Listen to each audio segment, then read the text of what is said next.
Hi everyone, Kabi Kalam here, and today I want to talk about overpromising and under-delivering. I read somewhere that overpromising and under-delivering is one of the worst traits that anyone can have. And I agree, it is, and unfortunately, I have this trait, and I don't like it. I realized this when a few days ago I was talking to someone and I was telling them, hey, I want to throw this party where everyone comes in with a certain idea in mind and they give a PowerPoint about this idea. It could be a story, it could be the Guinness World Records they'd attempt, all of that. And they told me something which just broke me out into reality, snapped me back into reality, and made me realize that, yeah, I guess I do overpromise and underdeliver. And that's the worst trait you can have. Before I talk about why it's the worst trait you can have, I want to talk about this moment. And he told me right after I pitched him this party, he told me that, oh, you've been talking about these parties for so long, and I don't know why you haven't thrown any of these parties yet. And I was like, yeah, I haven't thrown any of these parties. So as a result, I just thought to myself, okay, maybe I should, but there's always a block. There's always a block when I promise because I don't just over promise. I promise. Yeah, I do. I just over promise. I over promise, but then it's not that I under deliver, I don't deliver at all. And why this happens to be the case is because for me, I think I already get the satisfaction of promising something and seeing the hope in someone. And maybe some part of me doesn't believe that I deserve more than that. Like that hope is enough. No, Nobel, you deserve more than just seeing someone be hopeful. You deserve seeing them seeing them see you actualize your goals. Because I've noticed just now it came up. I've been doing this since I was a kid. I would tell my mom, okay, tomorrow I'm gonna study so hard. I'm gonna study for 6 hours. I'm gonna, go play sports. I'm gonna help you out in the kitchen. I would overpromise and I would definitely not deliver. And this has happened cyclically throughout my life. And how do I just want to zoom into the moment where I overpromise? What is going on in my head?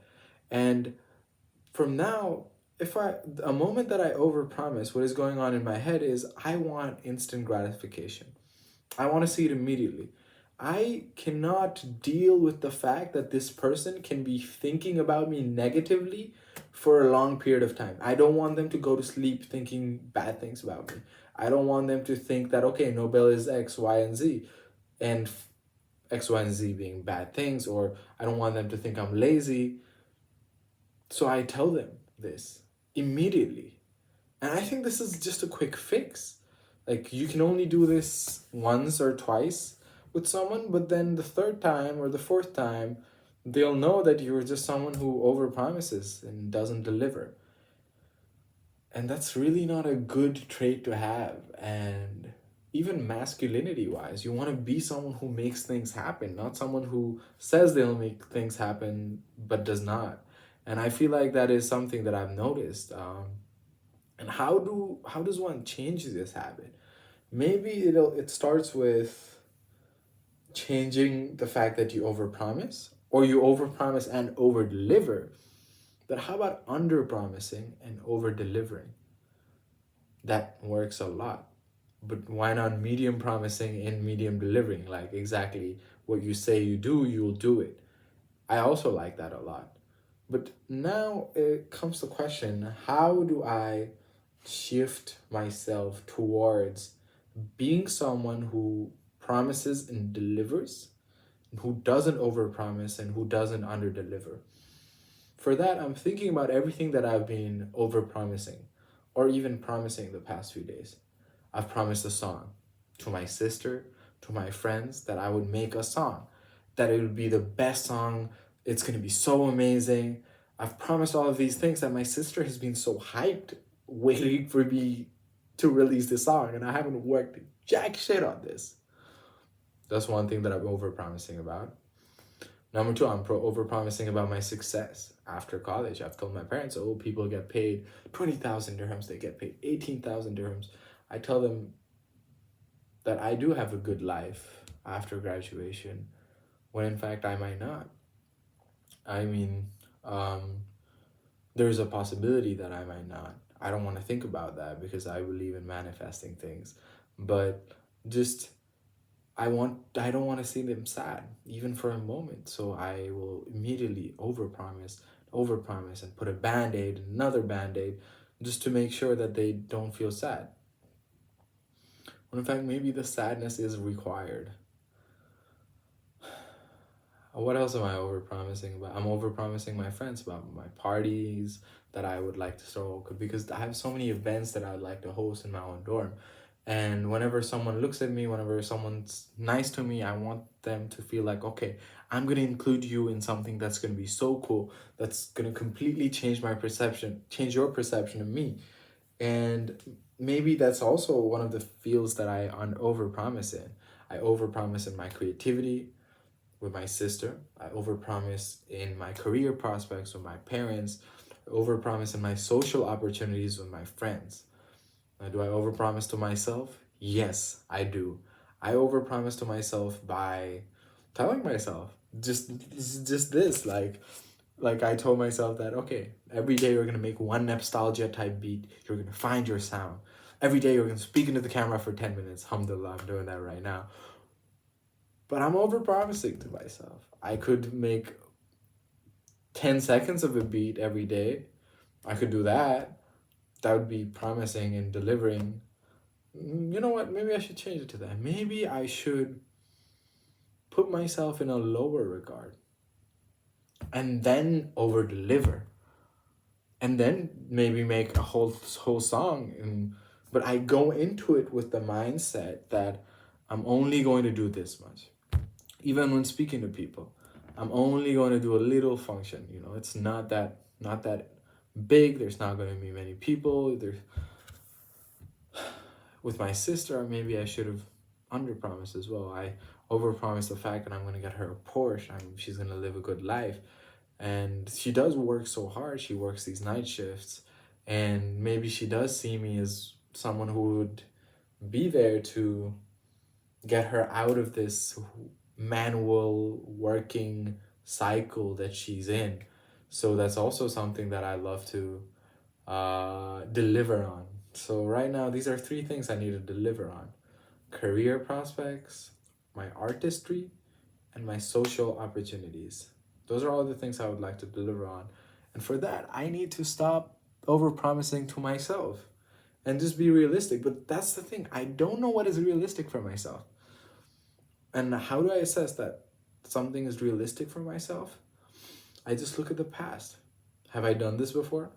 Have I actually woken up and gone for a run and then stopped smoking and started reading and started making beats and started working every day on one problem? I have. But what will it take for me to channel that again? And quite frankly, I'm not sure. So maybe I can hold myself to shoot for the moon and land among the stars kind of rhetoric. But this is an annoying habit for other people around you, for you to promise something and then not deliver it. And I'm thinking about times when that has happened in my family, and I'm thinking about this very specific instance. I was in like the fourth or fifth grade, and I was obsessed with this game called Transformize. It was a very simple game. You're a mouse. You took the cheese from the you spawn in. You take a cheese to the hole. That's it. You spawn in the hole. You take a cheese and bring it back to your hole, like how ants work. And I was so obsessed with this game, and you'd have a whole social ecosystem in this game. You have friends, you'd have, a girlfriend there, and your clothes that you wore in the game mattered a lot for your social significance, much like real life. what you wear. Like I wanted to be wearing the Balenci version of Transfer Mice, and in Transfer Mice, if I wanted the Balenci, then I would have to put real money in. And as a Nepali kid, going to my parents and telling them, hey, can you give me real money for pixels in this game? My parents would beat the shit out of me. So my uncle from the UK was visiting Nepal, and I told him, hey, can I use your credit card to buy just 10 pounds, 10 GBP pounds worth of currency in this game so I can be dripped the fuck out? Do you know what he said? He said, yeah, you can do that. You can actually buy 20 pounds worth of stuff. And all you have to do is you have to clean the whole house. Now imagine like an 11-year-old kid cleaning the whole house. And he's like this tiny. He's like what, like 5 feet tall? And I'm cleaning the whole house, and it's dusty. It gets dusty as fucking Kathmandu. I'm cleaning the railings. It's like the nastiest shit I've ever done. And then after 3 hours of cleaning the house, he does not give me his credit card. I don't remember what he said, but he's just like, nah, next time. I'll give it to you next time. After I cleaned the house, he overpromised, and he not only under-delivered, he just didn't deliver at all. How did I feel at that moment? I felt so betrayed, so angry, that a couple years later, when he did actually give me his, couple months later, when he did actually give me his credit card info, I spent like 600 pounds. I was so angry because I thought it was justified for me to get back at him for overpromising and not delivering. Similarly, Nobel, if you overpromise to yourself and you don't deliver, your mind will be getting back at you by putting you into depression, by putting you in emotional states which don't align and resonate with how you actually feel. It'll lead you to have less trust in yourself. So please, promise and deliver. Under promise and over deliver. Under promise and just deliver. Under promise and under deliver. But don't ever over promise and over deliver. Thank you.